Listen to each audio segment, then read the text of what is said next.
Hello, it's me, Sari here again, and today I'm here with a crafty haul video actually, just to show you what I found and ordered of late. And I'm sort of in a crafty mood now, so that sort of makes me go wild and crazy when it comes to shopping and doing stuff as well. I actually did reorder these stamps from the greeting farm. This is Nurse Anya and this is Angel Anya, and I discovered that when I was making cards for the Denise Angel project in order to help out to gather some money for all those women and children that have been raped and mutilated and everything, I just felt like, why on earth did I sell this beautiful Anya Angel stamp? So when I had the chance of actually getting it, I decided on getting that one together with that one because the shipping was going to be rather high otherwise. So I got myself the Nurse Anya girl as well, and that is a rather nice looking stamp that you can use for your greeting cards, get well cards and such. So I'm just going to hold on to this because I never ever want to be without them again. So lesson learned. And here is something that I got at a place called Silly in Papers. And I found this owl and I thought, hey, let's go there and start colouring him up. It's a fun looking owl with big eyes. So this one comes from Stampenders. And while talking about Stampenders, I also did get this one. I'm sort of in love with watercolouring nowadays. So I'm experimenting and trying different medias out. In this case, I believe that I had used some watercolouring pencils. And I must say that I like it. I like it a lot. So even though the colouring might not be perfect, I do like the way to colour because it's soothing and it's relaxing and it's perfect now in the summertime actually.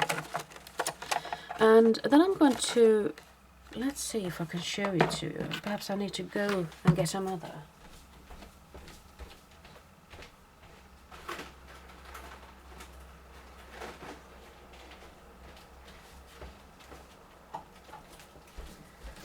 And the thing with me nowadays, I'm masking quite a lot. I'm putting this image, for example, into another image.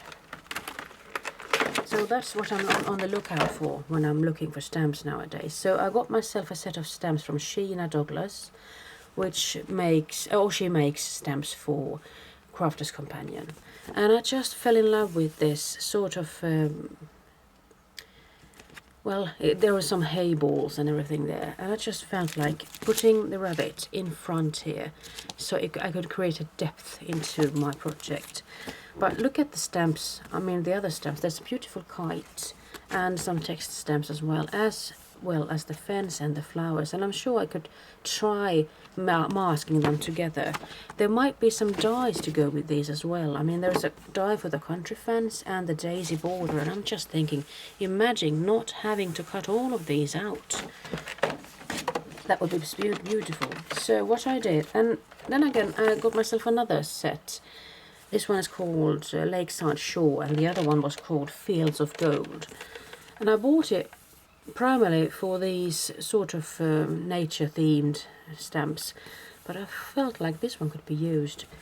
But when I stamped it, I felt like the line around the moon was rather harsh, so I decided on slaughtering the stamp, taking away the excess, and just leaving me with the cloud bit there.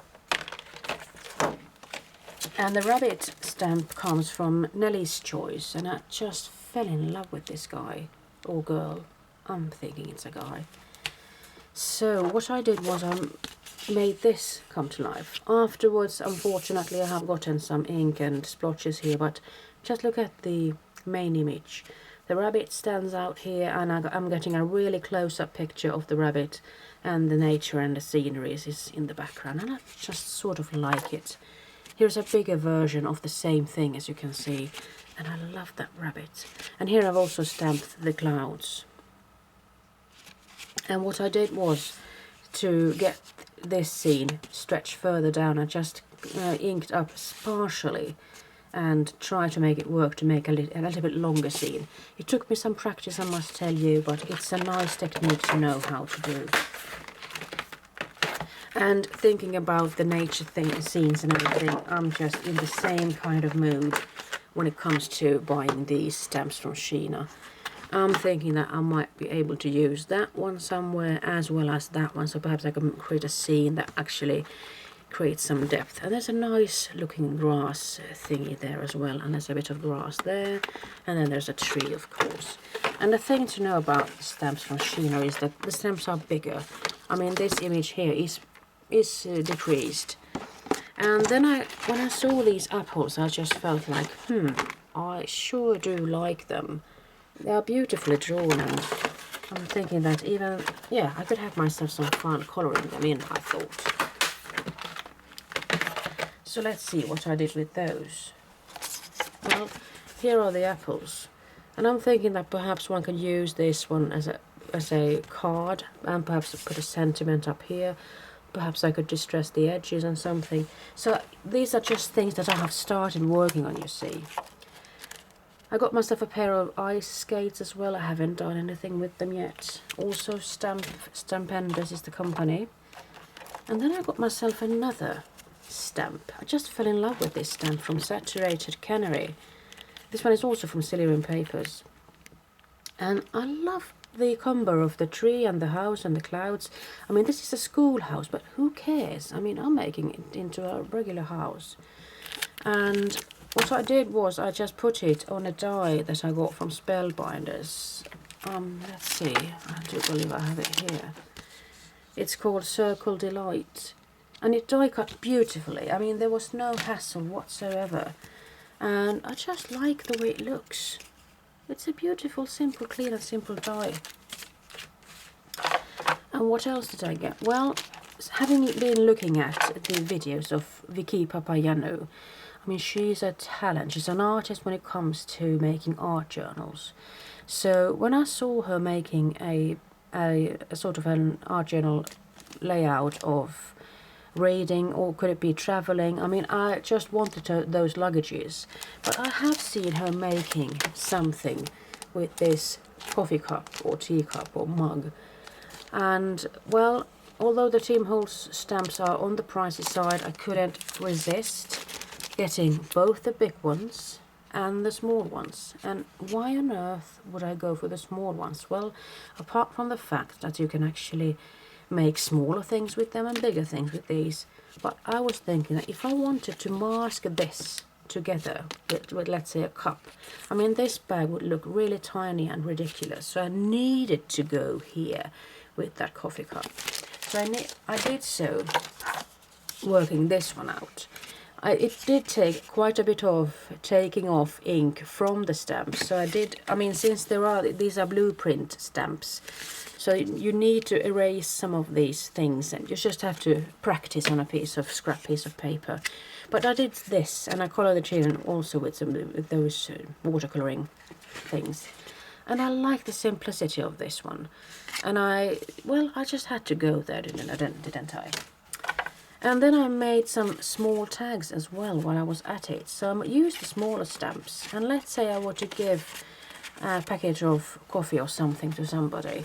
Well, perhaps I could hang these around them and have a greeting on the back side. And I also die cut these circles or tag holes or something, what you call them, with a die from Tim Holtz that is called Tag and Book Plate. I mean, he has these already. And afterwards I cut out the circles and I colored these in sort of with the same colors that I had going on the tags. So hole strengtheners, I believe we're calling them in Swedish hålförstärkare, and I do think it looks nice. And then I got myself something else. It's an embossing folder from Desire Embossalicious. It's called Clouds, and even though you can't see it properly, here you can see something of it. So I'm hoping I'll be having a nice time making something with this. And this one is 6 by 6 inches. I like it because then you can actually fit it on a card. Then I got myself something on a sale. These are metal drawer knobs. and they are of silver colour, and they are a little bit bigger than the ones that come from Tim Holtz. Hitch fasteners, he's calling them. And then I got myself the Hickory Smoke Distress ink pad. It's the new colour for June. And then I got myself a custom blend ink pad, and I haven't even opened it up yet, so I haven't really decided on what to do with it. Here are some things that I got from Scrapbroker, along with some other things that I have already stowed away among lots of these stuffed containers actually. I mean, these are great if you want to store your rubber stamps in them. And eventually I might actually end up making a, it's not a spreadsheet, is it? Some kind of a sheet that you can have in front, and just know what kinds of stamps that are in there. But for now I'm keeping it as it is. I'm sort of in a stamping mood as well as a masking mood and watercoloring mood right now in the year of 2015. And I'm sort of trying different ink pads out. So I got myself a couple of ink pads from Memento Luxe. These are from Scrapbroker actually. And it's a grey flannel. It's a tuxedo black, and I just wanted to give it a go, comparing this one to the regular dye ink pad. These are pigment ink pads, mind you. Rich Cocoa and Wedding Dress. I'm just looking at, it's not white, it's sort of a beige white, and I'm just interested in finding out what it's like. And it says that the Memento Luxe ink pads are for mixed media projects. So I'm thinking that they might be, well, they're waterproof, of course, so it's a good thing to know. I got myself two other ink pads from Colorbox, Mixed Media Inks, from Donna Salazar. She's the one that actually made the Bind It All machine. And I got these colours. I do have the white since before, and I do like the white. So I'm thinking that perhaps I could do something nice with these and create a sort of a pastel-y look. I'm not sure what to do with it yet. And then I got myself some chalk inks, because I'm learning more about inks. I mean, there are dye inks, there are pigment inks, and there are also chalk inks. Chalk inks, apart from watermark inks and even the StazOn, which is a solvent ink. I mean, there's lots to learn. And I did get myself some chalk inks from Prima Marketing as well, and these are by Ingvild Bolme. So I'm going to have myself some fun, I hope, when I have the time and the need to do something nice. You know what? I could actually show you these. This is something that Vicky Papayanu once again taught me how to use. This is a distress glaze. It's a micro glaze, and there's another brand, Judikins, that also has this micro glaze product out.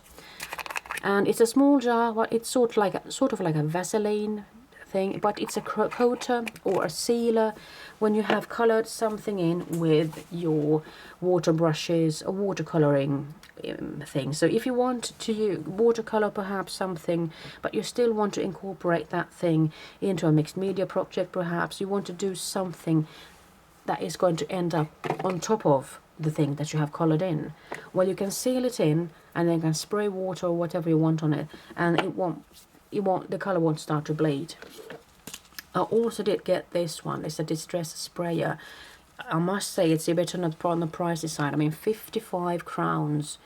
It's rather a lot, I must say. But I'm thinking this one has two functions. I mean, you could either push it halfway through and get one effect, and you can put it through completely. And I'm thinking that you will get a really full body spray there. There's also a locking mechanism to this. So if you're taking this on your craft events or something, well, then you might just lock it up like that. So I'm thinking that sort of covers most of the things that I have bought of late. I'm hoping to start crafting with them right now, or perhaps tomorrow or something. But until then, I hope you have a splendid time, and I hope to see you next time. Bye bye.